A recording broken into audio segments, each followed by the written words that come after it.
Okay, liquids. So what I've done is I've drawn out if I had a container with a liquid in it. All right. So as you can see, the main difference between a gas and a liquid is that in a liquid there's no space between the particles.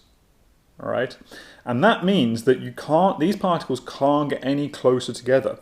So we say that liquids are incompressible.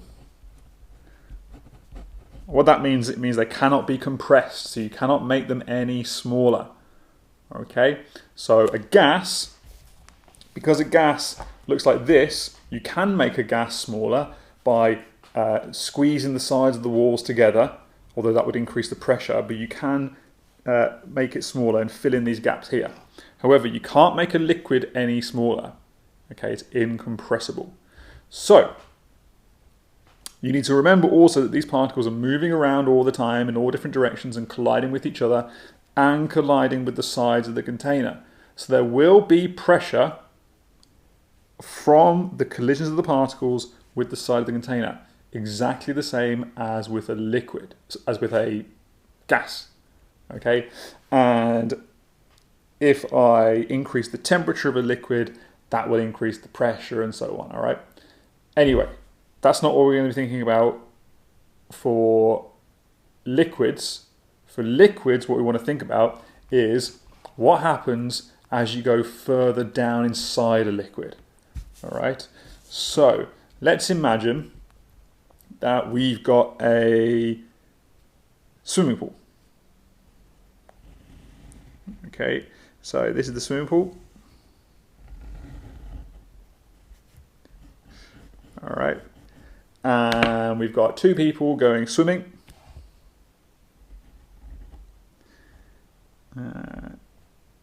Can't draw that. There we go. Okay, so that's my first person swimming, and this is my second person swimming.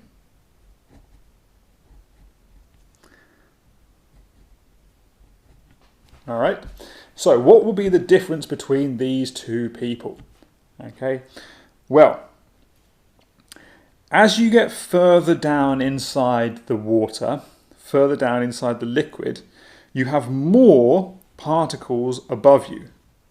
Okay, so here, this person has got, there's water particles all around him. So there are water particles all around him. Okay, and there is this area of water above him. Okay, which is being pulled down due to gravity. Okay, so there's this much weight on top of him. All right, but there's also particles below him pushing him up. Okay, and that's why you can sort of, it's quite easy to float along. Now the difference is for this person there is this much water above him.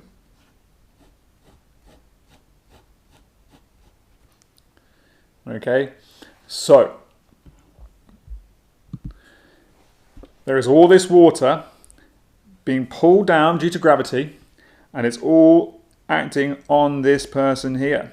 Okay, so this person is going to experience much more pressure than this person. Okay, and you might notice that when you go swimming, sometimes your ears might pop, and that's to do with the change in the pressure, the same as if you go in an aeroplane and your ears pop. If you go up a hill, your ears pop. Okay, so we can see that as you go further down, because there is a larger amount of water all pushing down because of gravity, then the pressure will be increasing.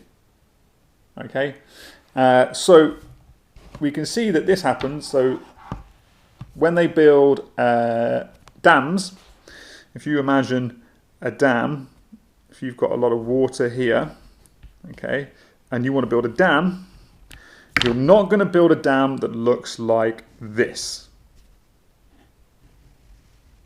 Okay, that would not be a good dam. All right, it's going to be fine up here, but the pressure here, so the amount of force you get here is going to be really small, but the amount of force you get here is really, really large because all of this water is pushing down. All right, so when they do build dams, they don't build them to look like that. Okay, so they don't look like that. Actually, they look more like this. So the dam will start off thin at the top, and then as you go down, it will start to come out, and it will be much thicker at the bottom.